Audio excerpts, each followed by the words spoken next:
Yes, Keshav.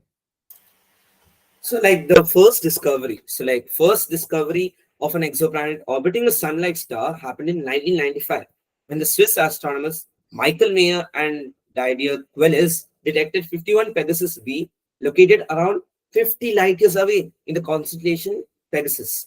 This planet turned out to be a gas giant, roughly half the mass of Jupiter, but orbiting its star at a distance of only 7 million kilometers. That's just 1/12 the distance between Mercury and the Sun. Because it orbits so close, it just it completes revolution was just 4.2 Earth days, and the temperature likely exceeds around 1000 degrees Celsius. So we call that as hot Jupiter.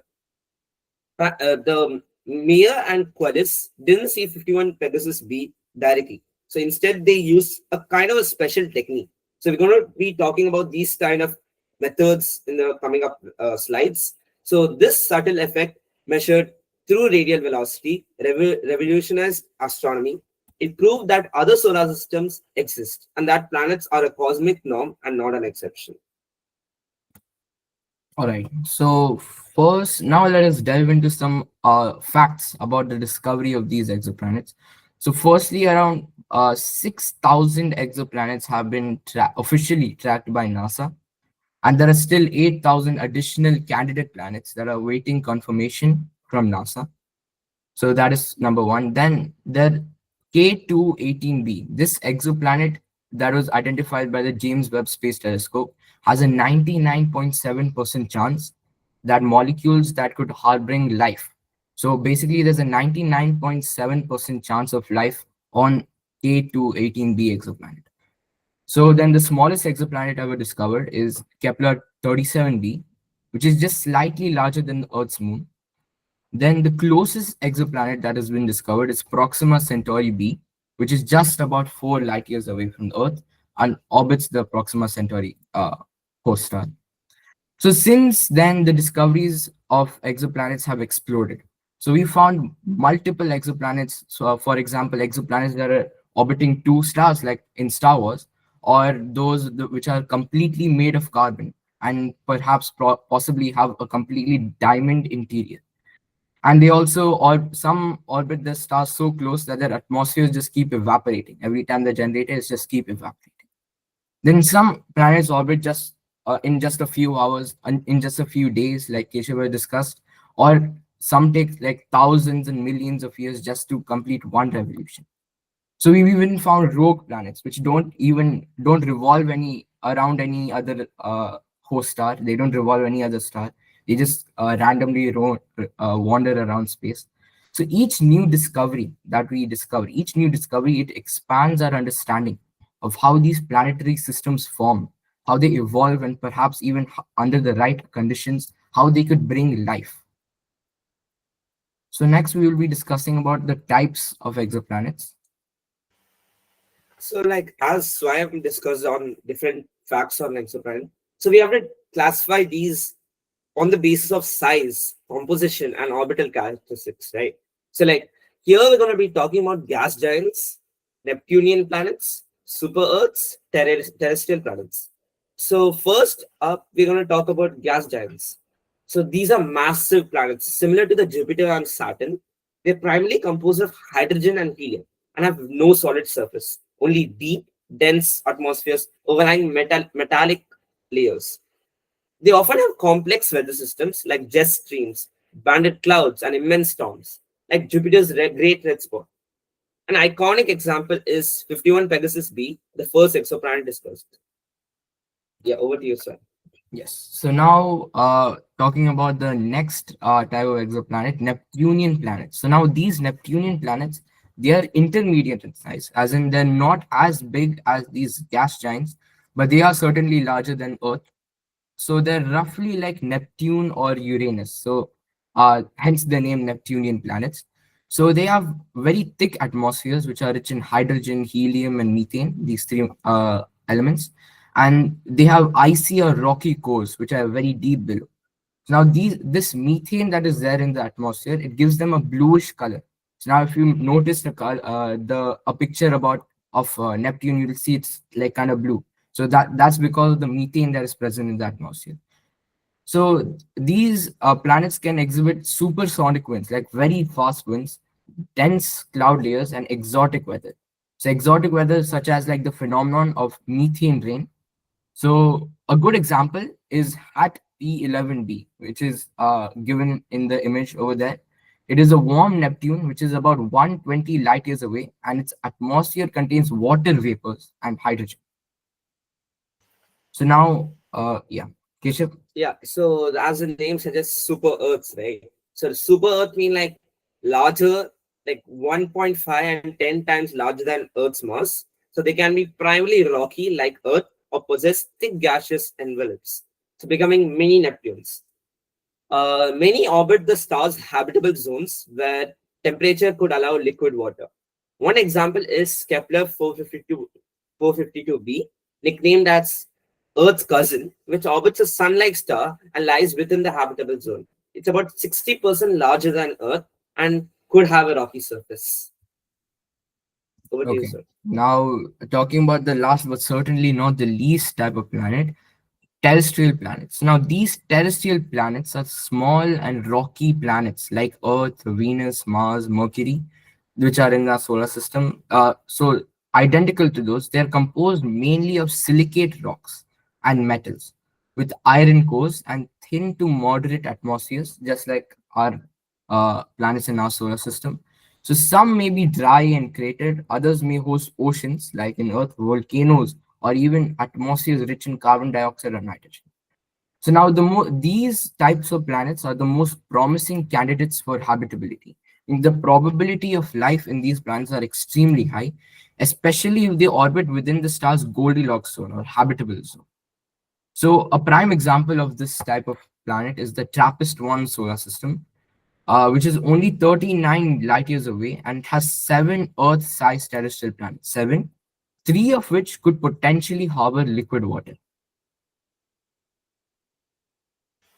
So like as Swayam explained on different kind of planets, right? Like no, Swayam and like we explain on different kinds of planets, right? Terrestrial, gas giants, Neptune, like etc. So we're going to be talking about how are these planets being discovered, right? So different techniques. So here are the four main techniques we're going to talk about: radial velocity, microlensing, direct imaging, transit photometry. So each tells us different information about the planet from its mass, size, and its orbital distance and atmosphere. So let's go through them. First up is radial velocity. It's one of the most famous examples and the most prominent examples. So this method measures the wobble of a star caused by gravitational pull of the orbital planet. So when a planet tugs on a star, meaning like the planet, what do you call, like the planet is being under the gravity of the star. So the star moves slightly toward and away from us, creating like shifts in this light spectrum. So this is known as Doppler effect. So when the star moves toward the Earth, it light shifts towards blue. When it moves away, it shifts to red. So by analyzing these shifts in the spectrum, astronomers like can calculate the planet's minimal mass, orbital period, and multiple planets. So this was how 51 Pegasus B was discovered through tiny spectral shifts, no more than few meters per second. That's like detecting a motion of a car caused by a mosquito landing on it. Okay, now next we will be talking about microlensing. So microlensing is a it is a method which was generated after Einstein's general theory of relativity. So it's a rare but it's a very powerful method. So here, so basically what it talks about is when a massive object like a star, it passes in front of a more distant star. When some object passes through a different another star behind it, so the gravitational field of that star which it so the gravitational field of that star, it bends the light. So if it passes in front of another star, so the light of the star behind the other star, the light that is generated by that star, it bends because of the gravitational field of the star in front of it. So because of that, it magnifies the light that is being emitted by the star behind. So this makes the image formed by the star magnified. So that's why it's called micro lensing. So it magnifies the object. If the foreground star has a planet, then the planet's gravity. So then, if it is a planet, then a planet's gravity, it causes, although its gravitational field won't be as large, it will still cause a small gravitational lensing, micro lensing. So this allows the astronomers to detect planets that are too faint or too cold or too far for other methods. So if in case, so this is like a last resort. If in case that they're too faint or too cold or too far to be measured by other methods, then we use microlensing. So the microlensing has helped us find free floating planets which are not orbiting any star. It is one of the few methods that can detect Earth mass planets at very vast distances from their stars. So that's the importance of microlensing. So next we're going to talk about direct imaging. So as the name suggests, direct imaging, it's like basically imaging the planets using telescopes and space telescopes, etc. So here we're going to be talking about how are these direct imaging done. So this is a challenge like enormous. Like example, the star in the solar system, if it's too bright, we need something to block it and that stuff. So we use something called coronagraphs or star shapes to block the starlight to allow faint nearby planets to be visible. So direct imaging works best for young, hot, massive planets that emit infrared light and orbit far from their stars. So the direct imaging method is not used for mostly. So we take this method only for like smaller planets and closer to the star. So it gives out valuable data about the planet's color, atmosphere, and temperature, and helping scientists directly study alien worlds. So the HR 8799 system, for example, contains four giant planets that have been directly photographed by telescopes. It's a spectacular achievement. Okay, so next we'll be talking about the transit photometry. So before I go on to this, I hope everyone is understanding everything we're saying. If anyone does not understand, please feel free to ask any questions here. I just want to make that clear here. Okay. So now we're moving on to transit photometry. So in transit photometry, it is perhaps one of the most effective ways to identify exoplanet. So these are used by many renowned space telescopes, for example, Kepler, TESS, CHEOPS. So now when a so basically the gist of what transit photometry is when a planet passes or transits, when it passes in front of its star, of its host star. So basically, imagine when we look through a telescope and then we see a planet passing in front of its star, then of course it is basic logic that it will block some portion of the starlight which is entering the telescope, right? So when a planet passes in front of a star, it blocks a small portion of the starlight. So from Earth, this looks like a periodic dip in the brightness. So from Earth, when we're looking through the telescope, we see it as a small dip in the brightness of the star. So this is through this we can identify if there's any planet orbiting the star like that. So that is one of the most effective ways of identifying exoplanet. So by carefully measuring how the light is dimmed and all the metrics, we can find out many facts about the planet which is revolving around that star. So this topic is extremely sensitive, which is why Keshav will be giving a live demonstration of this transit method. We'll be explaining this in more detail. All right. So like right now, like give me 2 minutes. So I need to like make sure Yeah. the camera is ready. So I hope everyone understood, right? If anyone has any doubts, please ask. How about I ask some question to you guys? Is that all right? That's interesting. Let us look forward if there are any answers and interaction as well. Yeah. Okay. So first, can anyone tell me like the four Swayam, can types of you like stop yeah? your share screen? Can anyone tell me the four types of exoplanets? Any type, any one type. Keshav, I think your virtual background is yeah.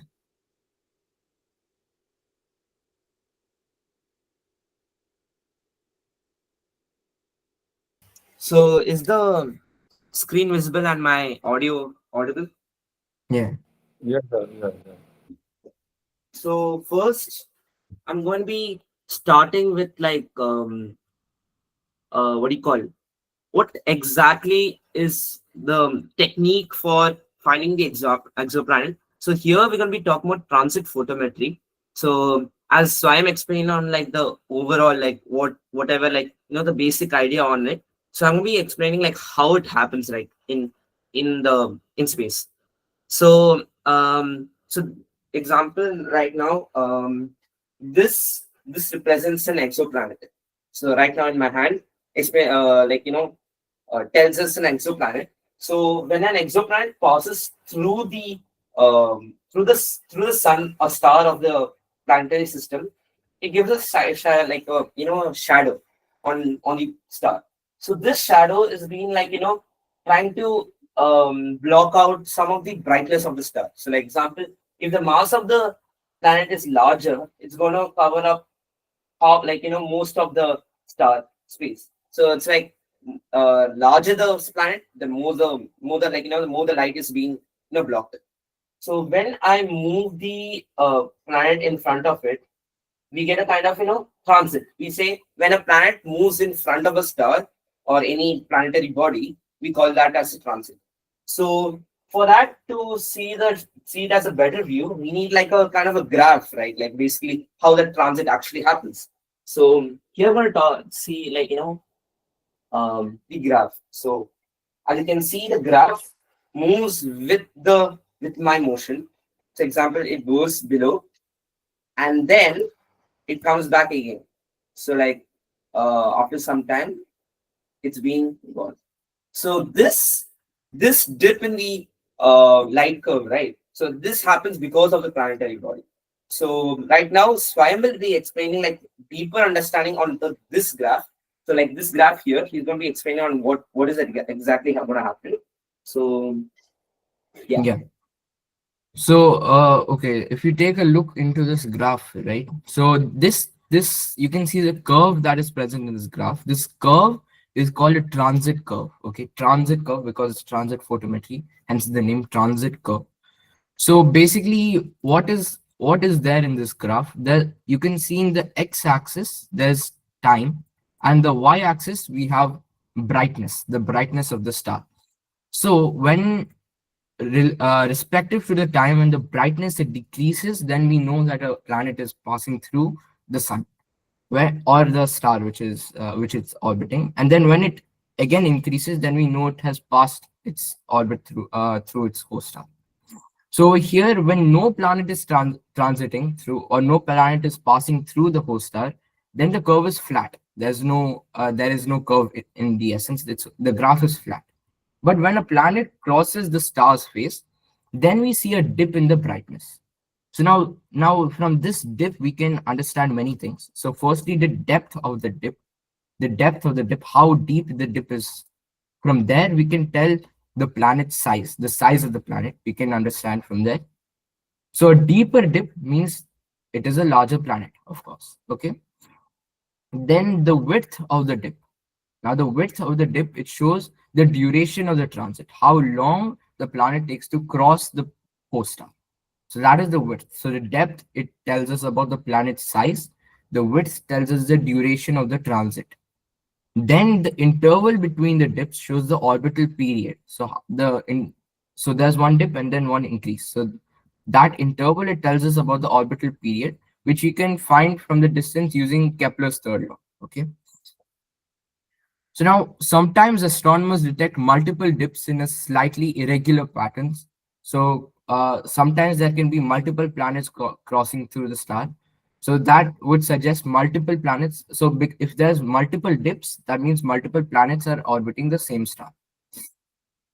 So even more amazingly, slight asymmetries in the light curve can hint at rings. So if there's small asymmetry in the curve of light, then it can hint to rings or the moons or clouds in the planet's atmosphere.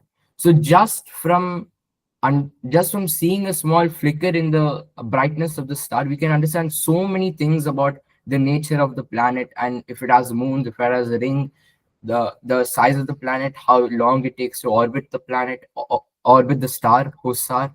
We can understand so many things just from a small dip in the brightness of the star.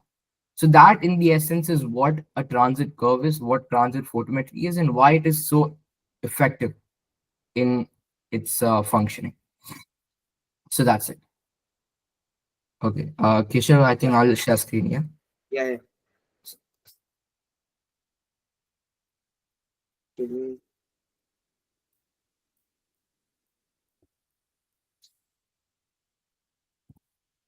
Okay. So now we will be talking. Okay, Keshav. Yeah. So now I'll be talking about it. Yeah. So now I'll be talking about how the citizen science projects happens, right?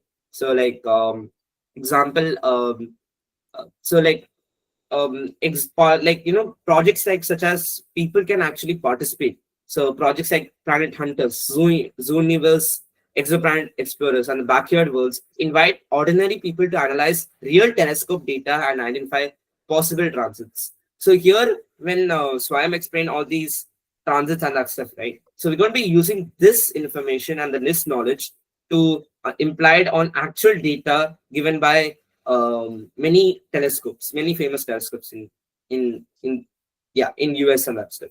So here, several exoplanets have been discovered in this way by volunteers, not professionals. It's a perfect example for citizen science, combining human intuition and vast data to make real discoveries. So these three citizen science projects are under Zooniverse. Zooniverse is like a platform where many citizen science projects happen, not only like space related, but also others also. So here I'm going to be showing you how we can explore and do this exoplanet detection using these actual data. So one second, I'll be sharing my screen like on like run through on how we can do it. So that yeah, Yeah. I'll share my screen. I hope everyone understood what exoplanets are, right?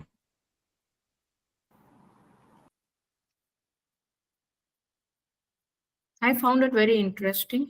I hope others are silent, but they would have enjoyed.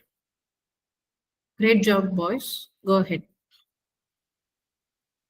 So now first I'm going to be talking about exoplanet explorers, right? So like right now in Google you can just type in exoplanet explorers Zooniverse.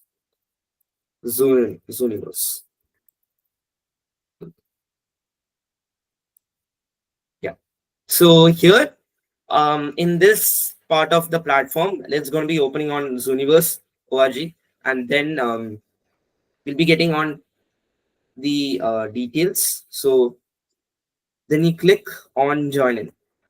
So you're in the exoplanet talk. So here the discussions happen on what all the doubt and help happens. So example, if the one of the transits is not like clear or something, you can just put up your question here, and then everybody can answer and see.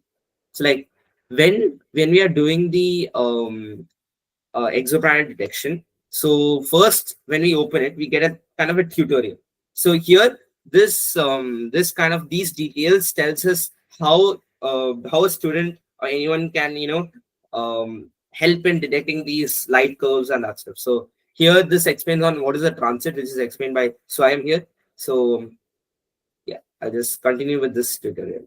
So here we get a data of from us from a telescope. So yeah, telescope. So here we see data of the transits. These are called multiple transits, not only one planet transit. So it's like multiple planet transit, and we have to find if it is a transit or not. So here we don't see any dip, right? Like as we saw in that light curve. So we then like tell it as it's not a light curve. So like we put on no.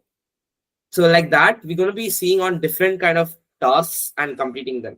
So this gives you like overview on how we can participate in actual data given by satellites and telescopes. So here again, there's no any what do you call it, light curves. So because if you find a light curve, you can just put yes, no, like that. So if some of the datas are not clear or something, we kind of get difficult, right? So like, we can't detect properly which is a transit or not. So here there's a field guide, like here in my right, there's a field guide. So when you click on it, we get like all these kind of categories on how you can, detect these exoplanets. So example, if it's a good candidate, the data should be like this. Like if we can compare these data with the actual data here, so we get that these data is not, comparison with this data. So like then it's not a good candidate, right? Like it's not a transit.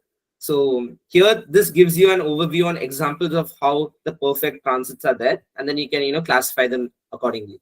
So if it's an eclipsing binary star, if it's a bad candidate, means it's not a transit. So different tells you, like different categories tells you, examples tells you like how data can be like in different ways. So as this is done, like we're going to be looking on the next exoplanet. So exoplanet is like exoplanet exploring is what do you call it, planet hunters test. So again you can, go search our planet hunters test. That's like the second one. So these projects are like, right now the one of the easiest ones. So like if you want to go like more difficult with the data and that stuff, you can go into like more specialities, citizen science projects. So here right now I'm going to be explaining on planet hunters test, and then we're going to be seeing on disk detective. So that's another citizen science project. So here, this again, you just click on this. Do you see a transit? So that's given a task for each and every individual. So example, you complete these tasks, you'll get an, credit for that tasks. So these transits again gives you an idea on what is a transit. If you want, if you're new to this, you can, read through this tutorials and do it. So this citizen science project gives you like, a lot of experience and knowledge on how we can detect these transits also. So example, this gives you an idea on how the transits are, right? Like multiple transits are there. So here we can, detect these transit. Like example, these two are like, prominent transit, and this gives you an idea on what all planets are going in and out. So like the brightness. So you see this, and I think this is a transit. So like, you just click on this and then click on done. So here the thing is that we find different kinds of what do you call it? Transit light curves. So if again for this also, if you don't understand, we click on field guide. So here it gives you an, like idea on what all the kind of data you can, get from this website. So like example, eclipsing binaries. So you get these kind of data. So this is not exactly a transit exoplanet, right? So like, you can helps you to classify these things in an order, and that's. So the next one is disk detective. So the another like this detective is like one of the special ones, because not exactly going to talk about light curves and that stuff. So it's about planetary systems like stars where planets can dwell. So we find like, stars where, like there's prominent possibility for, like for planets to, form. So first we just clicking in for this detective. Yeah, it opens the site. So this one, the, like before you start with actual data, they give you a simulated data for, get practice. So this data is coming from Panstar. It's like a massive telescope in Hawaii, US. So or other telescopes as well. So like we again get a brief tutorial on it. So like whenever the stars, like bright and that stuff, we get to see that like kind of stars are there. Like example, if the object of object moves off crosshairs in only two mass images. So crosshairs are like, the stars, when the light of the stars, exceed the potential circle around that red circle around. So we get to classify them as crosshairs. So like we get like So one, yeah, there are six possibility like where you can classify these images. So we just skip this thing, and then okay, so like images, right? Like animation, that stuff. So it goes by one image by time, right?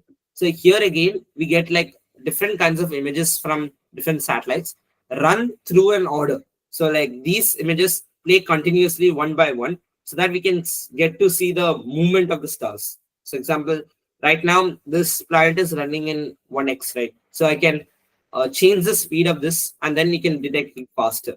So like whenever you can see a change in the star's brightness and that stuff. So if you want to see like one by one, we go like much slower and that stuff. So one frame by one. So this gives you an idea on how you can detect these planets, say, yeah, planets and stars effectively. So here this options gives you like what all kind of like how you can classify these images. Again, this also gives you a field guide. So in Zooniverse, all the projects are given a field guide, so it's made easier for people new to this platform. For example, in this option, none of the above. So like if this like kind of images come, like we can tell that none of the above, it's not a good test detector. So the multiple objects are there, like example, extended beyond the outer circle, the unwise image, bad pixels. So these all uh, gives an idea on how kind of images you can get from these satellites, sorry, yeah, telescopes. So and then you can classify them on based on these categories. So this is a run through on all of these kind of prominent citizen science projects on the topic of exoplanets. So there are many citizen science projects out there. So you guys need to search exoplanets, say citizen science projects, and get into them so that you can get an experience on actual data. So yeah, that's all.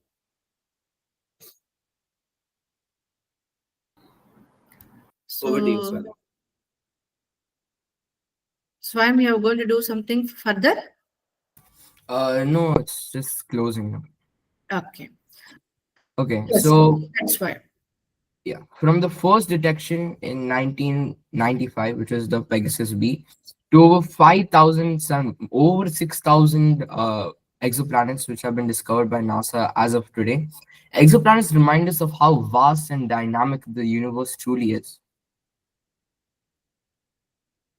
And as we improve our telescopes like the James Webb Space Telescope, we may soon detect biosignatures or even habitable worlds orbiting distant suns. So I would like to thank you all for joining us in this exploration beyond our solar system. And remember, somewhere And out there, a yeah. new world is waiting to be found. Thank you. Thank you, Keshav and Prishti, and lovely students to join in this, early hours and listen to these interesting topic. Definitely, looking beyond Earth will help us know how precious, first of all, our Earth is. What a beautiful planet we have because of the habitability. Because so far we say there is possibility of, even in the presentation, but we have not confirmed 100% possibility of life existing, right?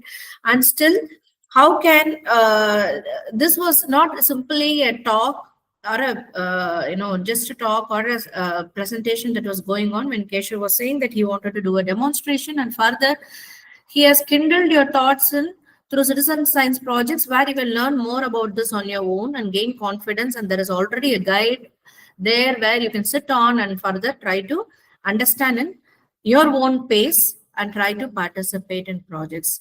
So let us at least if you are not going to clap or come ahead and speak few words, you can at least show some reactions. Yes, for these two bright champs, and we want you also to join such initiatives and to start discovering by yourself, because the world is yours. In the laptop you have every knowledge they have worked upon their own ways to discover how to make the session interesting. I was just telling them probably we can have this, probably we can have that, but the flow and how did there was a teamwork here, how did they manage to shift between them, and and how to choose topics and explain, they were complementing each other. what a brilliant day it was. And this World Space Week 2025, we feel it is not the organizations, the huge space organizations, it is also the future scientists and future curious, brilliant minds like these young children who can take the world into a better place of curiosity and knowing more about space. So, a brilliant round of applause to you both. And let's continue to do such wonders from such young ages and take some initiatives. Okay. Yeah. Wish you all the best. Thank you.